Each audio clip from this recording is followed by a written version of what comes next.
भगवान शंकर काशी में माँ जगत जननी पार्वती से कहते हैं, सुनो जगत जननी, हे जगदम्बा पार्वती सुनो, तुम्हारा और मेरा नाम जब संसार का कोई मनुष्य लेता है, संसार सागर से मुक्त होकर कैलाश धाम में जाकर विराजमान होता है। बोल दुर्गा महारानी की, कमलेश्वरी माता की, गंगई माता की। ये एक भगवान शंकर के साथ में माँ जगतजननी का नाम लेकर, उमा महेश का नाम लेकर, शिव पार्वती का नाम लेकर संपूर्ण जीव सुख को पा जाता, संपूर्ण।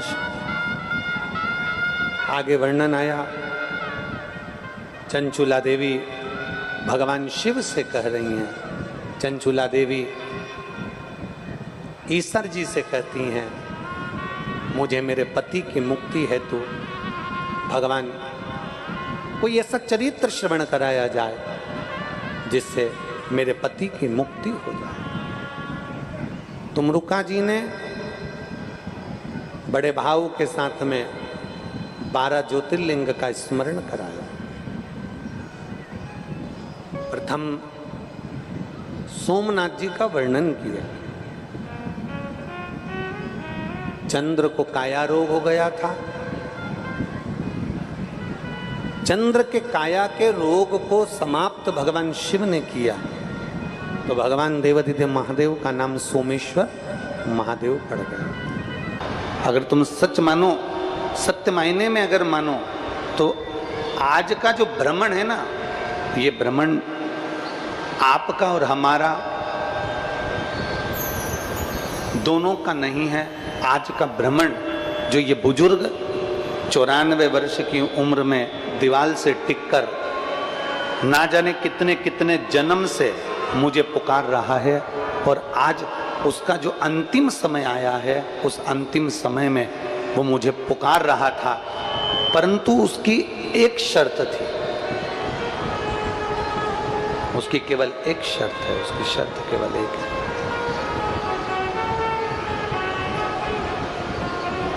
अभी तक उसने जो पुकारा, उस पुकारने में केवल मुझे पुकारा, मेरा नाम स्मरण करके पुकारा और मुझे पुकारता रहा, मुझे बुलाता रहा। पर आज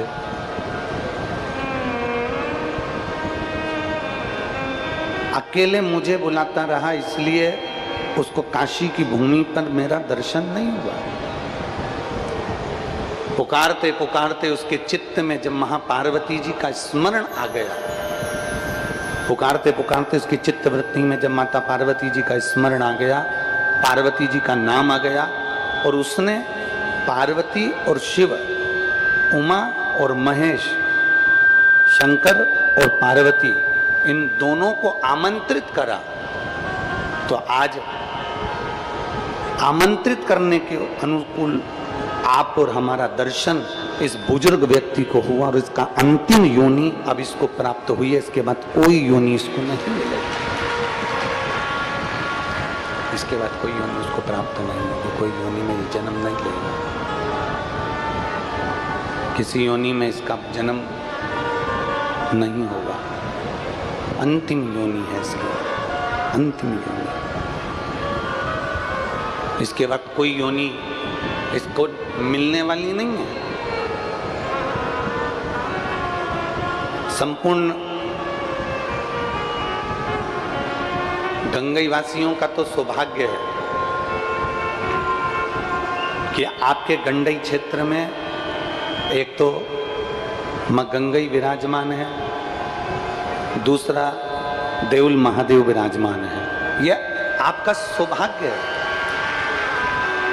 ये आपका सौभाग्य है।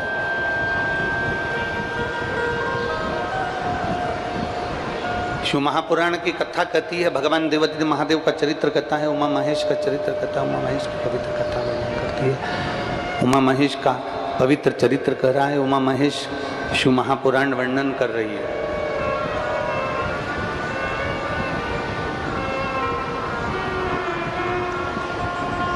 कभी आपको लगे कि मेरे जीवन में बहुत संघर्ष का समय चल रहा है, बहुत तकलीफ का समय चल रहा है, बहुत कष्ट का समय चल रहा है, बहुत दुख का समय चल रहा है, बहुत कष्ट का समय चल रहा है, बहुत तकलीफ का समय चल रहा है, बहुत कष्ट का समय चल रहा है। जब आपको लगे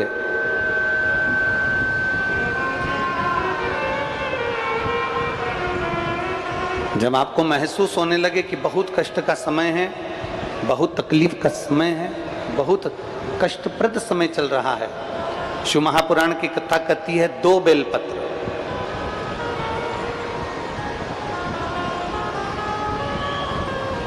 दो पुष्प, एक बेलपत्र पर श्वेत पुष्प और एक बेलपत्र पर लाल पुष्प। जब जिंदगी में चल रही हो उस समय पर 2 बेलपत्र और 2 पुष्प,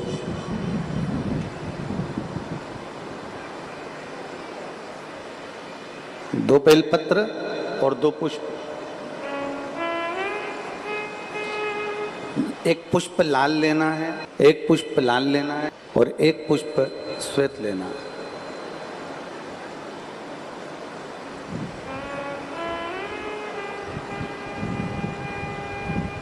जो लाल पुष्प वाला बेलपत्र है उसको अशोक सुंदरी वाली जगह पर समर्पित करना।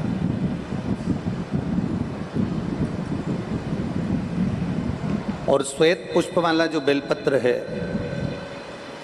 सफेद पुष्प वाला जो बेलपत्र है, उसको भगवान शंकर का जो शिवलिंग है, भगवान शिव का जो शिवलिंग है उस पर समर्पित करना।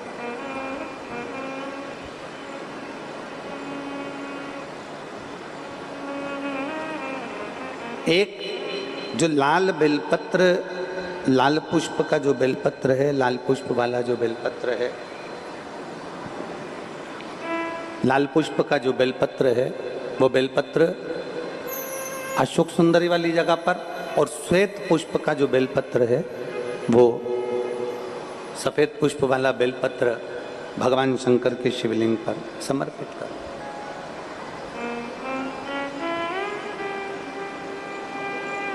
अपने दिल की कामना अपने मन से बाबा से प्रार्थना करो, अपने हृदय से भगवान शिव को कहो और दिल से देवादिदेव महादेव को कह कर आओ, दिल से, हृदय से।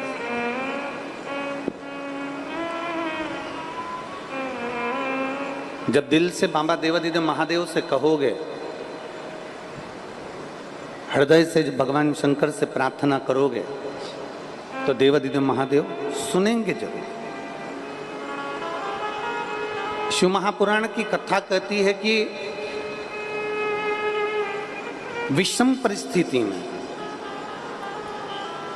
तकलीफ की घड़ी में, विषम परिस्थिति में, तकलीफ की घड़ी में, कष्ट की घड़ी में, विषम परिस्थिति में प्रयास करो कि हम शंकर और पार्वती, शिव और पार्वती को पुकारें। विषम परिस्थिति हम भगवान शंकर और पार्वती जी का स्मरण करें। विषम परिस्थिति में हम देवादिदेव महादेव और माता पार्वती का स्मरण करें।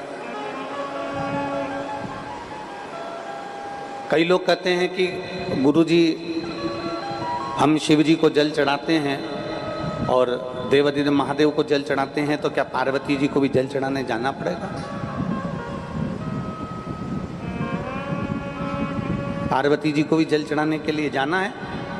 शिव महापुराण की कथा कहती है, आप अगर हृदय रखकर जरा ध्यान देंगे, जैसे ये शिवलिंग है, ये जलाधारी है, और अगर आप हृदय रखकर, जब हम देवादिदेव महादेव को जल चढ़ाते हैं, शंकर जी को जल चढ़ाते हैं, और वहीं जल चढ़ाते चढ़ाते आप अशोक सुंदरी वाली जगह अर्थात माता पार्वती जी का हस्तकमल और अशोक सुंदरी वाली जगह पर भी अपने जल को थोड़ी सी धार लगा देते हैं, तो शंकर और पार्वती दोनों को ही वो जल समर्पित हो जाता है। वैसे तो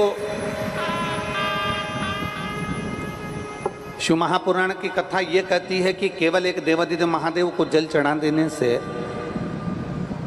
शिव महापुराण की कथा कहती है केवल एक देवादिदेव महादेव को जल समर्पित कर देने से 33 कोटि देवता, चाहे फिर उसमें गणेश जी हों, कार्तिकेय जी हों, जगदम्बा अम्बा हो, चाहे नवग्रह देवता हो, चाहे पंचलोकपाल हो, षोडश मातृका हो, 64 योगनियाँ हो, सारे देवी देवता उस शंकर भगवान के शिवलिंग में विराजमान हैं। तो शिव महापुराण की कथा कहती है जब हम एक लोटा जल, जैसे हमने दूसरे दिन की कथा में एक बात कही थी कि अपने पितृदेव, अपने कुल देव, अपने ग्राम देव, अपने स्थान देव, अपने नगर देव, किसी भी देवता का अगर हम स्मरण कर रहे हैं और हमको नहीं मालूम कि हमारा कुल देवता कौन है, हमें नहीं मालूम हमारी कुल देवी कौन है, हमें नहीं मालूम हमारे पितृ कौन है, हमें नहीं मालूम कि हमारे स्थान देवता कौन से हैं, हमें नहीं मालूम कि हमारे खेड़े के देवता कौन से हैं, तो शिव महापुराण की कथा कहती है एक लोटा जल जब हम देवादिदेव महादेव को समर्पित करते हैं तो सारे देवताओं को वो जल प्राप्त हो जाता है और सारे देवता मिलकर हमारा कल्याण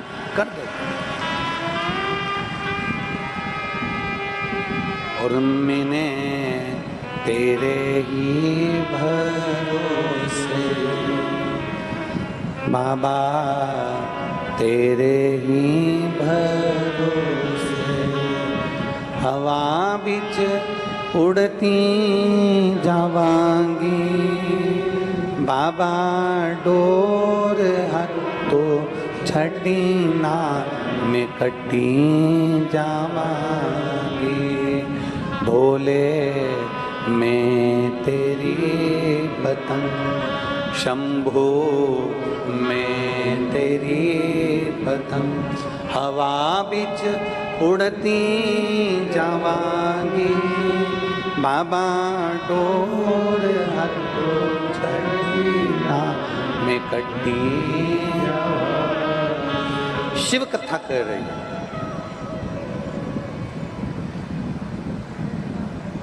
भगवान देवादिदेव महादेव का चरित्र कर रहा है।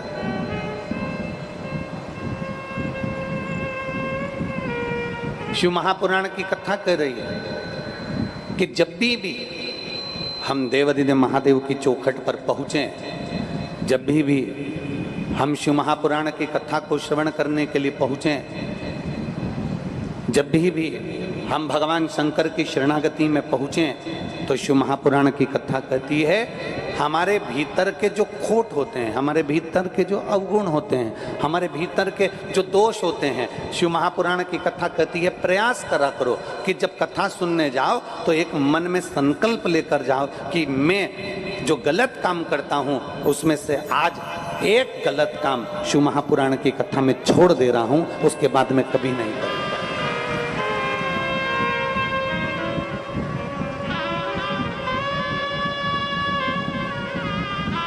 मैं मदिरा का पान करता हूं, आज मैं शिव महापुराण की कथा में से ये संकल्प लेकर जाता हूं कि आज के बाद मैं मदिरा का पान नहीं करूंगा।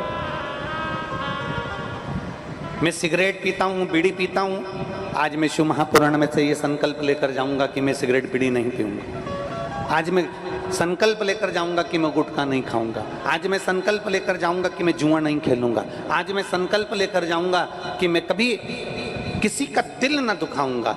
अपने भीतर एक गुण धारण करो और अपने भीतर का एक अवगुण शिव महापुराण की कथा में छोड़कर चले जाओ कि मैं ये अवगुण अपने भीतर का छोड़कर जा रहा हूं भगवान की कथा को श्रवण करने के लिए।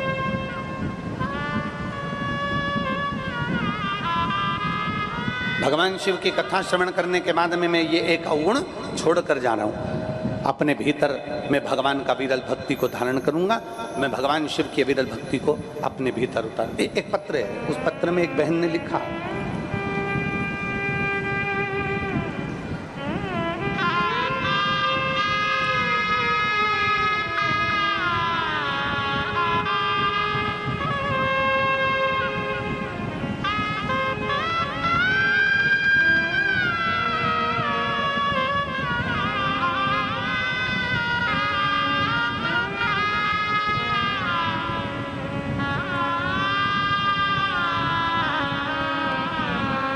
मैं लक्ष्मी देवांगना, पति का नाम है राकेश देवांगना, लक्ष्मी देवांगना, राकेश देवांगना, कहीं बैठी हो तो हाथ हिला सकती हैं।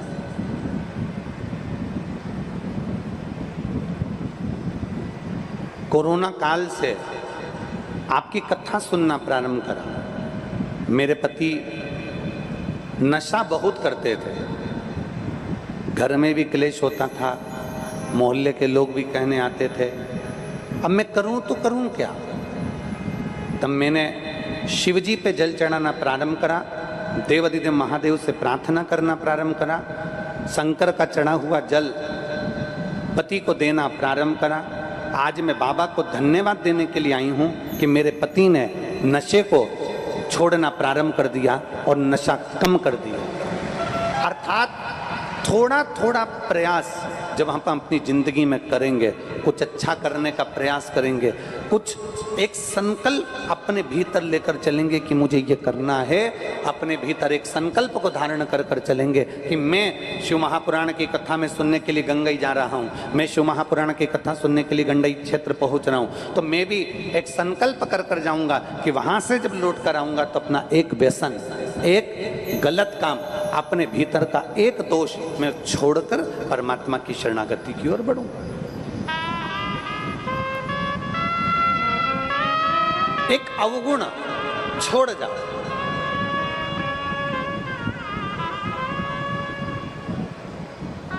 और जो खुशी मिलेगी ना जिंदगी की, वो कहीं प्राप्त नहीं हो सकती।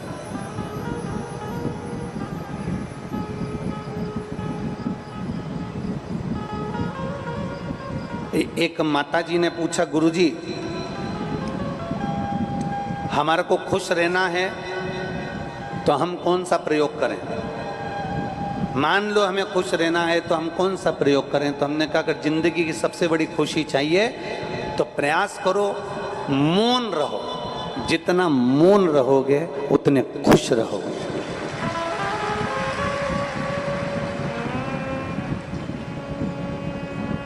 और हमारे घर में तकलीफ चल रही है, हमारे घर में कष्ट चल रहा है, हमारा मकान नहीं है, गाड़ी नहीं है, हमारे पास में दुकान नहीं है, तो मैं सोच रही हूँ कि कुछ ऐसा कर लूँ कि थोड़ा बहुत गवर्नमेंट से लोन ले लूँ किसी बैंक से और अपना काम निकाल लूँ, अपना काम कर लूँ। तो मैंने उस बहन से कहा, देखो मौन में खुशी है, लोन में कभी खुशी नहीं हो सकती, लोन में खुद खुशी हो सकती है।